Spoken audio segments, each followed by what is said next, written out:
Convido os irmãos para a leitura que farei no Evangelho de Marcos, capítulo 4, versos 35 a 41.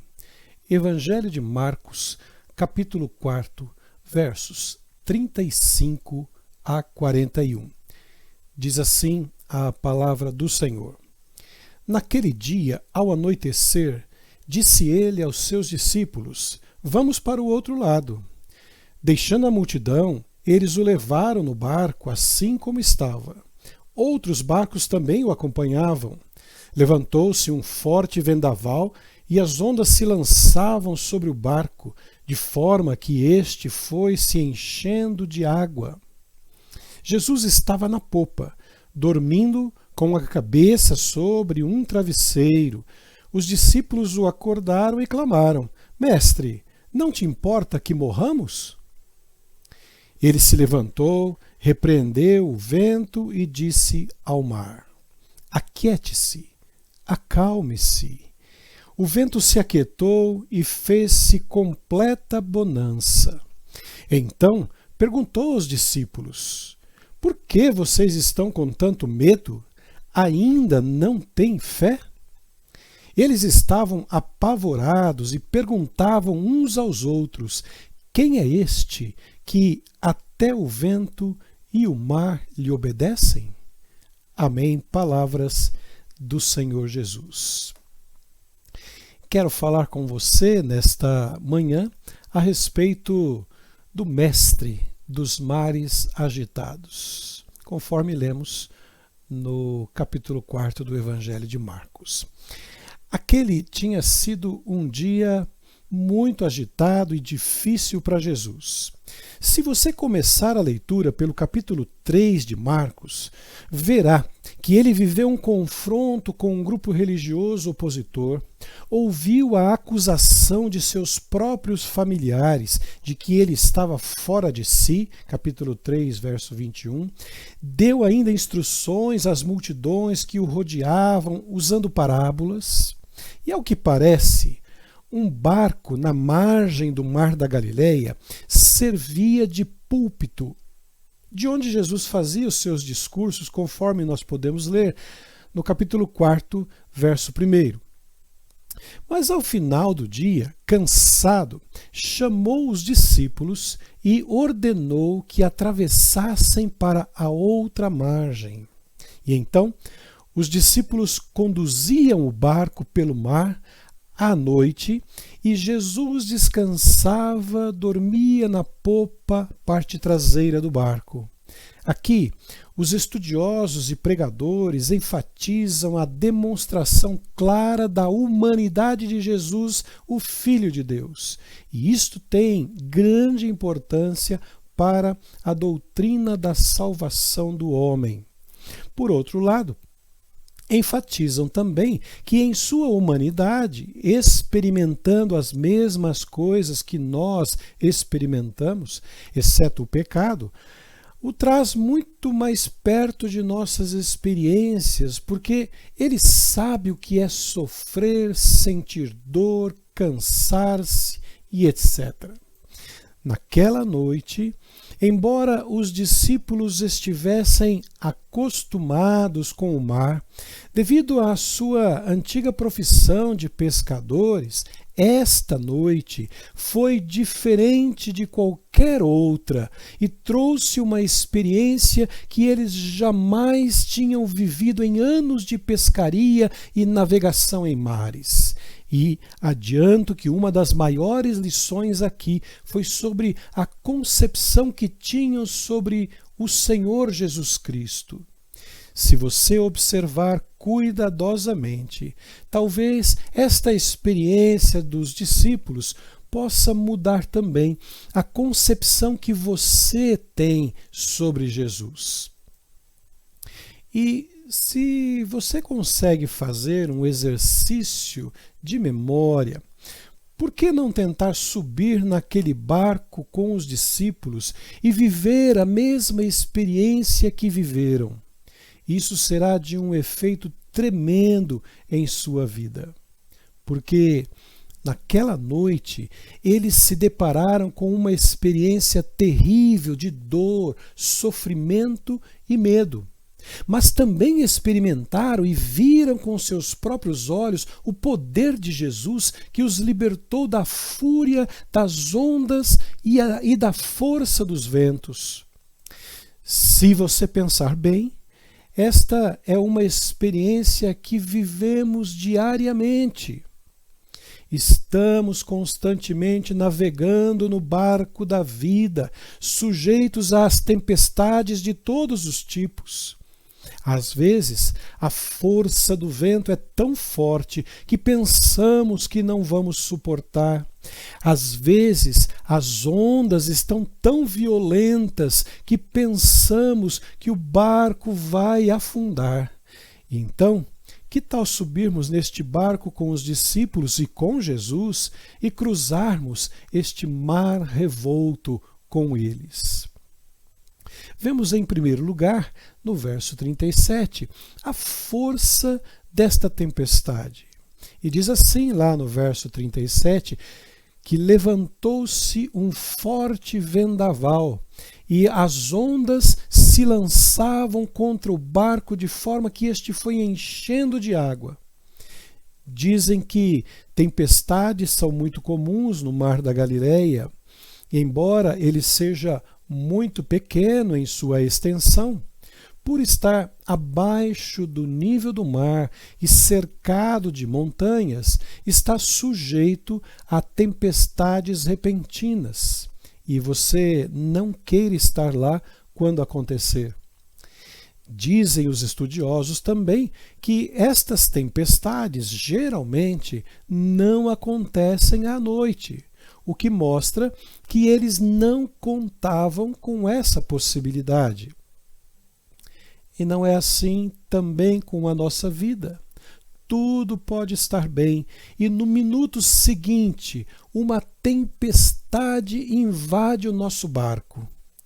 Talvez você esteja no meio de uma delas agora e poderia descrever a intensidade, a força e o poder destruidor que ela tem.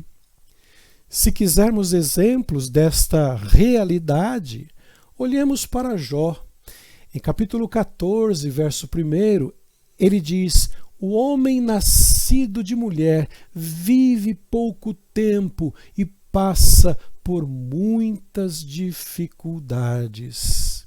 Ou, veja Jesus instruindo seus discípulos em João, capítulo 16, verso 33, diz ele: neste mundo vocês terão aflições, contudo, tenham ânimo, eu venci o mundo.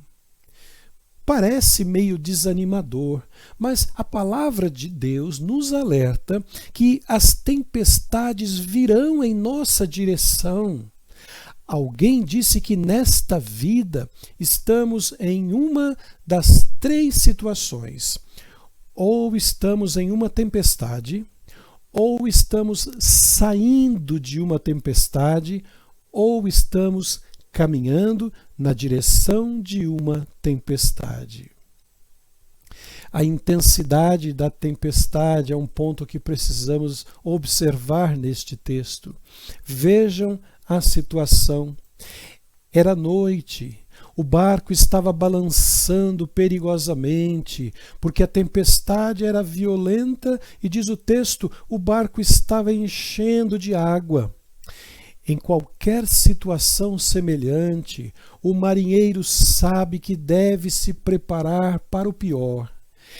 Em situação semelhante, se estivéssemos no barco, temeríamos por nossas vidas. Há momentos em nossas vidas que o que parecia ser um simples vento passageiro se transforma numa grande tempestade, causando desespero, angústia e medo. Se você está na tempestade agora, ou já passou por uma, saberia descrever e testemunhar o que estou dizendo. Esta pandemia que estamos vivendo tem trazido ondas de tempestades, ventos fortes sobre muitas vidas e famílias. Muitos barcos estão enchendo de água à deriva, abatidos pelas gigantescas ondas. E eu gostaria que você tivesse a percepção e o conhecimento de uma verdade irrevogável e inegável das Escrituras. Não existe nenhuma tempestade na terra que o poder de Cristo Jesus não possa acalmar. Isso é fato e não retórica. Mas vamos observar ainda à frente, um pouco mais no nosso texto, os versos 35, verso 38, o problema desta tempestade. Nós temos um problema para ser resolvido aqui. Além da tempestade que assolava o barco, havia uma turbulência enorme no coração dos discípulos. Eles estavam com medo, iam afundar se nada fosse feito imediatamente. E lembraram que Jesus estava no barco. Então correram para a popa onde Jesus estava, descansando.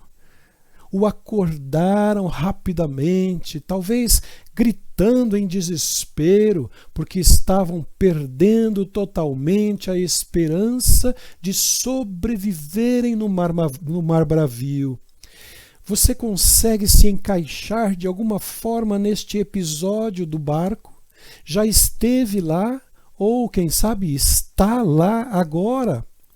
A esperança está acabando, as forças se esvaem e ninguém, nem Jesus, parece se importar. Não te importas que morramos, disseram eles.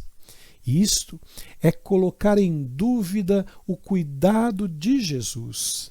Estamos perecendo, vamos nos afogar e você não se importa com isso?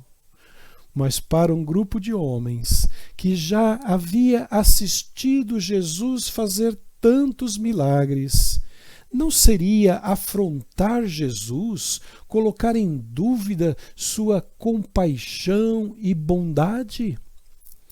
O problema aqui não é a tempestade, mas a memória. Diante de profundas crises, ventos fortes, a nossa tendência é olharmos para a tempestade, para as ondas avassaladoras descendo sobre nós e deixamos de olhar para Jesus e percebermos sua presença soberana e poderosa no nosso barco. Já ouvi alguns pregadores abordando este texto com forte discriminação e condenação aos discípulos pelo comportamento desrespeitoso para com Jesus, falta de fé e confiança. Mas antes de fazermos tais críticas pesadas aos discípulos, precisamos fazer uma análise do nosso próprio coração. Não há momentos em nossas vidas, quando as tempestades estão muito fortes, que fazemos o mesmo? Olhamos para Jesus e dizemos: e aí? Não vai fazer nada? Não te importas comigo? Talvez haja exceções, mas a maioria de nós já estivemos nesta situação alguma vez. A verdade, meus irmãos e irmãs, é que Jesus se preocupa sim. E a maior prova de sua preocupação e amor para conosco foi o sacrifício feito na cruz, sofrimento, angústia, dor, por amor a mim e a você. Ele está sempre fazendo algo bom por você, embora possa não ver ou mesmo desconfiar. Hebreus capítulo 13, verso 5 diz assim: Deus mesmo disse: nunca o deixarei, nunca o abandonarei. Meus irmãos e minhas irmãs, palavras de Deus que não pode mentir. Nunca o deixarei, nunca o abandonarei. Pega uma coisa comigo aqui, que os discípulos não prestaram atenção nas palavras de Jesus. Ele disse no verso 35, vamos para o outro lado. Entendeu? Eles iam chegar do outro lado.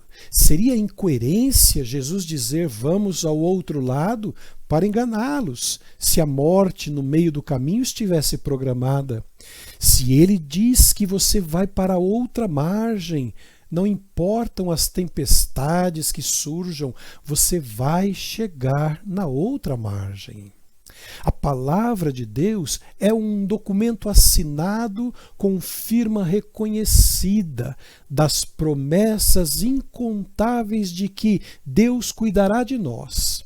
E acreditar nestas palavras é ajuda-nos a ampliar a possibilidade de atravessar as tempestades sem medo e em paz. É poder cantar o hino Mestre, o mar se revolta, as ondas nos dão pavor. E ouvir Jesus dizer, as ondas atendem o meu mandar, sossegai, sossegai. Ainda, e por último, as lições que esta tempestade podem trazer para cada um de nós. Os discípulos acordaram Jesus impacientes e temerosos sobre suas vidas. E Jesus vai fazer duas coisas importantes. Primeiro, acalmar a tempestade. E segundo, acalmar o coração dos discípulos, ensinando-os sobre medo e confiança, dúvida e fé. São as mesmas lições que precisamos aprender para enfrentarmos as nossas tempestades. Você é capaz de identificar aquele que está com você no barco? Diante das tribulações, do mar bravio, você consegue identificar alguém com você no barco? Como você o vê? Quem é ele para você? Ele é Jesus Cristo, Filho de Deus, o próprio Deus capaz de acalmar uma tempestade. E só Deus pode fazer isso. O Senhor Jesus, a quem honramos e prestamos culto nesta manhã, é capaz de aquietar as tempestades da sua vida. Ele disse aos discípulos, lá em sua aparição como ressurreto, foi-me dada toda a autoridade nos céus e na terra. Nunca duvide do poder de Jesus. Ele pode, com uma simples palavra, aquietar a maior das tempestades. E se a tempestade durar por mais algum tempo, ele estará lá no barco com você. Há uma pergunta confusa, feita aqui pelos discípulos, após o milagre de Jesus.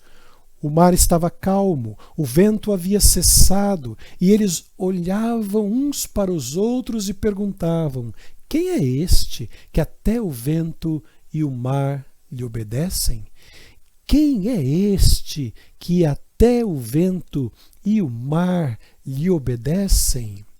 Ele é Jesus Cristo, o Filho de Deus, o próprio Deus, que tem domínio e controle total sobre as tempestades, sobre os ventos, sobre as ondas do mar.